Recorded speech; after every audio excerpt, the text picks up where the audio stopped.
Welcome back to This Day in Scottish History. I'm your host, Colin MacDonald. Today, we turn our attention to one of the darkest nights in Scotland's history, March 13th, 1941, when the German Luftwaffe launched a devastating bombing raid on Clydeside. Known as the Clydeside Blitz, this merciless assault on Glasgow and Greenock left a trail of destruction, killing over 500 civilians and rendering approximately 48,000 people homeless. It was a night of fire, fear, and resilience, a night that changed the face of Clydeside forever. And if you're interested in more historical events from Scotland's past, be sure to check out my blog at https://bagtownclans.com/thisday. The link will be in the description. By early 1941, World War II had reached a critical phase. Britain stood alone against Nazi Germany, reeling from relentless bombing campaigns.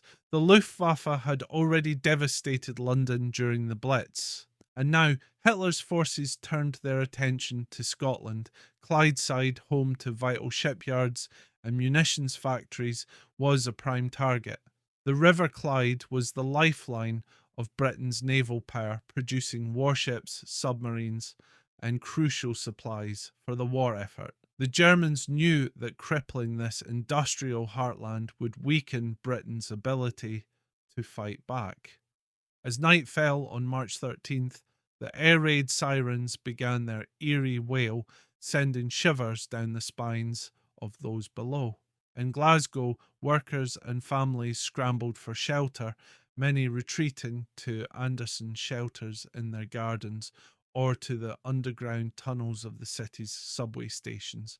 Others huddled together in their homes, hoping and praying that the bombs would spare them.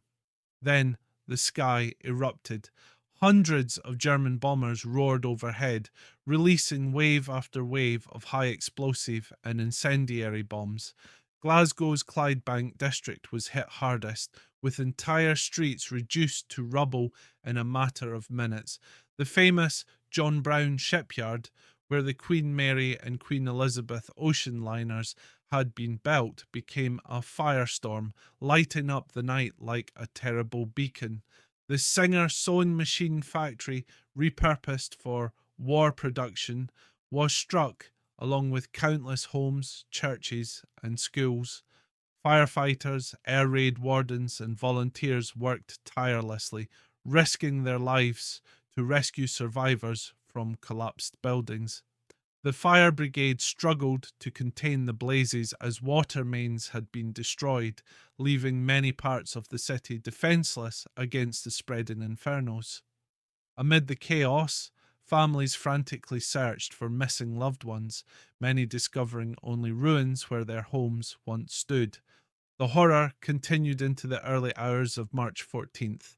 The relentless bombing left Clydebank unrecognisable.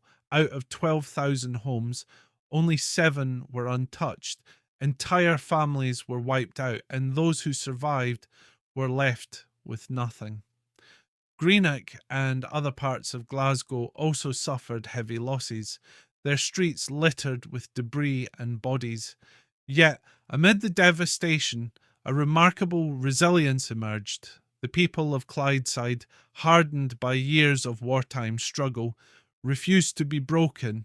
The morning after the attack, volunteers organised makeshift shelters, providing food, blankets, and comfort to the newly homeless. Neighbour helped neighbour, and the community pulled together in an incredible show of solidarity. The Clydeside Blitz was one of Scotland's worst tragedies of World War II, a stark reminder of the war's brutal reach. But it was also a testament to the strength of the Scottish spirit.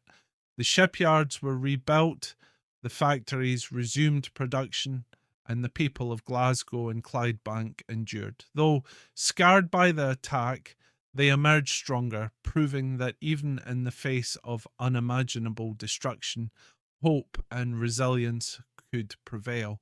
Thank you for joining me today on This Day in Scottish History. If you found this story moving, be sure to check out my blog at https://bagtownclans.com/thisday for more historical events from Scotland's past. Tune in tomorrow for another journey through Scotland's remarkable history. I am Colin MacDonald. Haste you back.